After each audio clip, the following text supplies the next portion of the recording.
Hey what's up everybody, कैसे हो आप सब। वीडियो को लाइक करो, शेयर करो और सब्सक्राइब करो। हेलो स्टूडेंट्स, गुड मॉर्निंग बच्चों।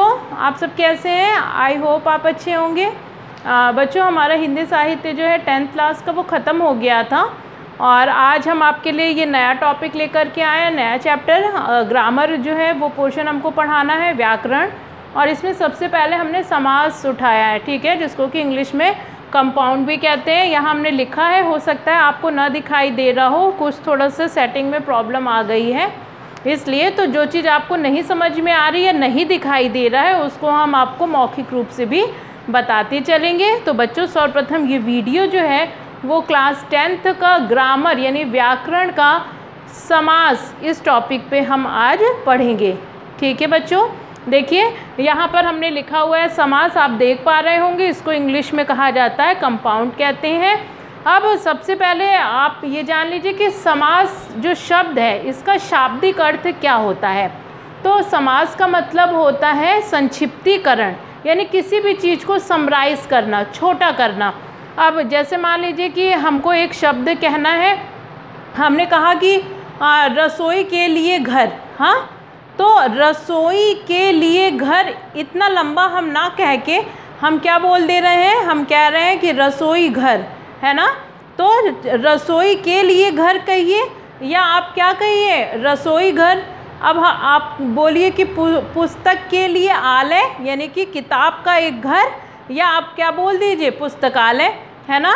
तो इसी का मतलब क्या होता है, संक्षिप्तीकरण, यानी बहुत ज़्यादा बड़ा ना करके जो हम चीज़ों को समराइज़ करते हैं, छोटा करते हैं, उसी को हम कहते हैं संक्षिप्तीकरण। तो समास का मतलब यही होता है, यानी समास एक ऐसी प्रक्रिया है जिसमें कि हम क्या करते हैं, शब्दों का संक्षिप्तीकरण करते हैं या छोटा करते हैं।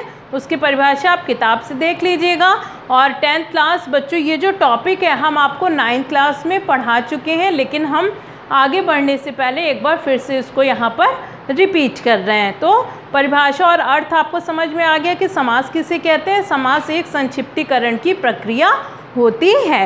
अब समास के हम प्रकार यहाँ पर देखते हैं। देखिए यहाँ पे लिखा हुआ है कि समास के भेद कितने होते हैं, 6 भेद होते हैं, यानी कि 6 प्रकार के समास होते हैं।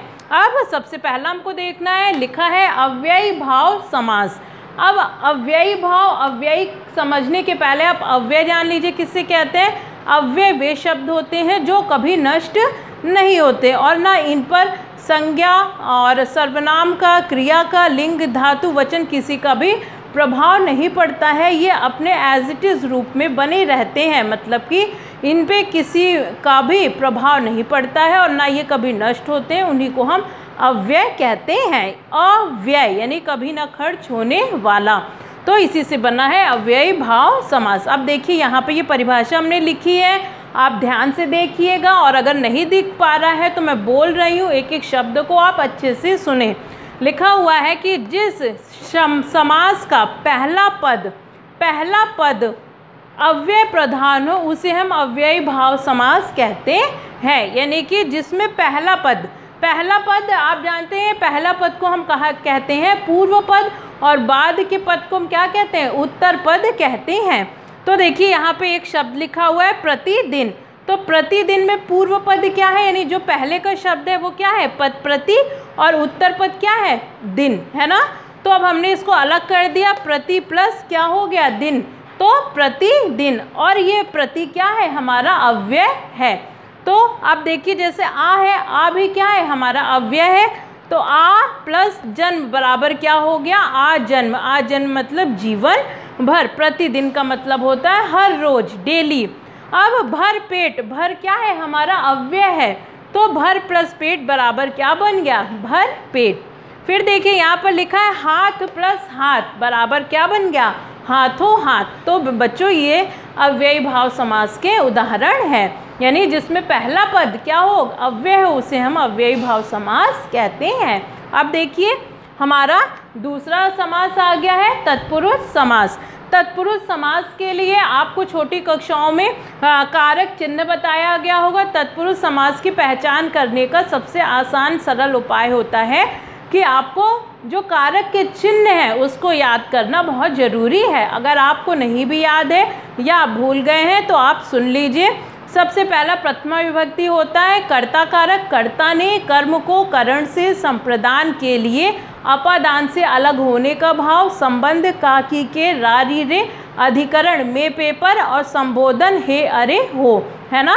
तो ये कारक के चिन्ह होते हैं। अगर आप पेपर और संबोधन हे अरे हो, है ना, तो ये कारक के चिन्ह होते हैं। अगर आपको ये याद रहेगा तो आप आसानी से तत्पुरुष समास को पहचान लेंगे। देखिए अब इसकी परिभाषा क्या दे रहा है कि जिस समास में बाद का अथवा उत्तर पद प्रधान होता है, यानी कि इसमें ये बाद वाला जो पद होता है वो प्रधान होता है, वो मेन होता है, तथा दोनों पदों के बीच का कारक चिन्ह लुप्त हो जाता है। लुप्त होना मतलब गायब हो जाना, और उसे ही हम क्या कहते हैं, तत्पुरुष समास कहते हैं। एग्जाम्पल के लिए देखिए, रथ को चलाने वाला, तो क्या हो गया, रथ चालक। पूर्व पद है रथ और उत्तर पद क्या है, चालक। तो अब रथ को कौन चला रहा है, चालक चला रहा है, यानी कि रथ को चलाने वाला रथ चालक। अब देखिए यहाँ पे ये को लिखा है, ये कारक का चिन्ह है। ये किस विभक्ति का चिन्ह होता है, द्वितीय विभक्ति, दूसरी विभक्ति का चिन्ह होता है। कर्ता ने कर्म को, तो यहाँ पे ये गायब हो गया, तो हमारा क्या बन जाएगा, रथ चालक, रथ को चलाने वाला। अब यश को प्राप्त, यश प्राप्त। आप देख रहे हैं कैसे कारक विभक्ति के जो चिन्ह हैं वो विलुप्त हो जा रहे हैं, लुप्त होते जा रहे हैं। तो यहाँ पे बन गया है यश को प्राप्त, यानी क्या बन गया, यश प्राप्त। अब देखिए गगन को चूमने वाला, क्या हो गया, गगन चुंबी। यहाँ पे भी देखिए क्या हो गया है, कारक चिन्ह जो है वो लुप्त हो गया। ऐसे ही रसोई के लिए घर, तो के लिए जो है वो संप्रदान का विभक्ति का चिन्ह होता है, वो हट गया। यानी तत्पुरुष समास में जहाँ पर भी कारक के चिन्ह हट जाएंगे, विलुप्त हो जाएंगे, वहाँ पे तत्पुरुष समास होता है। और इसमें जो है उत्तर पद यानी बाद वाला पद प्रधान होता है। अब बच्चों आइए देखिए तीसरा हमारा समास है, क्या लिखा है, कर्मधारय समास। तो जिस समस्त पद का उत्तर पद प्रधान हो, यानी इसमें जो है उत्तर पद प्रधान हो, इसमें भी बाद वाला पद ही प्रमुख होता है, प्रधान होता है या मेन होता है, तथा पूर्व पद में विशेष या विशेषण संबंध हो। अब हमने आपको जब अलंकार पढ़ाया था तो बताया था विशेष्य और विशेषण किसे कहते हैं, विशेष्य। विशेष्य का मतलब होता है कि जिस चीज़ की विशेषता बताई जा रही है, और हमारा ये जो विशेषण है, विशेषण मतलब होता है एडजेक्टिव, यानी कि जो विशेषता है। अब हमने कहा कि चांद में शीतलता है, तो यहाँ पे विशेषण क्या है, शीतलता, यानी कि चांद कैसा है, ठंडा है ना।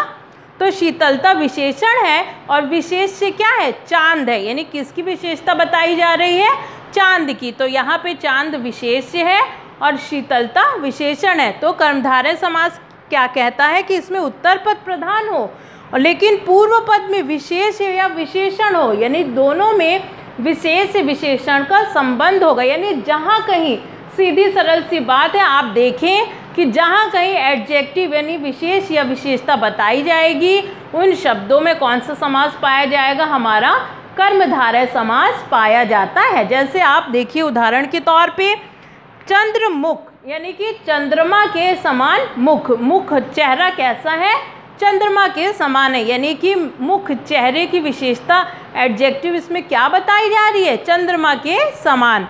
फिर देखिए प्राण प्रिय, यानी कि क्या, कितना प्रिय है, प्राणों से भी ज़्यादा, यानी प्राणों के समान। तो प्राण प्रिय, इसका आप अगर विग्रह करेंगे तो आप क्या लिखेंगे, प्राणों के समान प्रिय, है ना। तो इसमें एडजेक्टिव क्या बताया जा रहा है कि ये क्या है, प्राण के यानी जान से भी ज़्यादा प्रिय हो जो चीज़, तो वो क्या कहलाती है, हमारी प्राण प्रिय।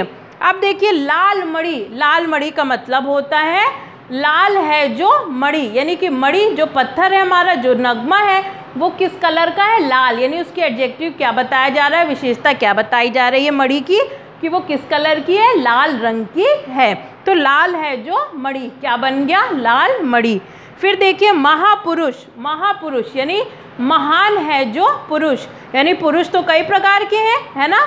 विभिन्न प्रकार के हैं, लेकिन पुरुषों में भी कैसे पुरुष की बात की जा रही है, जो महान हो यानी उत्तम कोटि का पुरुष हो, उसको हम क्या किसकी संज्ञा देते हैं, महापुरुष की संज्ञा देते हैं। तो इसमें भी विशेषण है, विशेष्य है, यानी कहने का आशय हमारा क्या है कि जिन शब्दों में विशेष या विशेषण की प्रमुखता होगी, विशेष या विशेषण का संबंध होगा, वहाँ पर हमारा कर्मधारय समास उपस्थित होता है। तो बच्चों, इस वीडियो में हमने आपको 3 प्रकार के समास पढ़ाए हैं। सबसे पहला अव्ययी भाव समास, दूसरा तत्पुरुष समास और तीसरा हमारा क्या है, कर्मधारय समास है। आप इसको अपनी कॉपी में लिखिएगा, कहीं कोई चीज़ में दिक्कत आएगी तो आप ग्रुप में पूछ सकते हैं और इसका नेक्स्ट पार्ट हम नेक्स्ट वीडियो में जो है आपको बताएंगे। इसके अभी 3 पार्ट हमको आपको और बताना है, ठीक है बच्चों। और वीडियो अगर आपको समझ में आया हो तो आप इसे लाइक करें, सब्सक्राइब करें।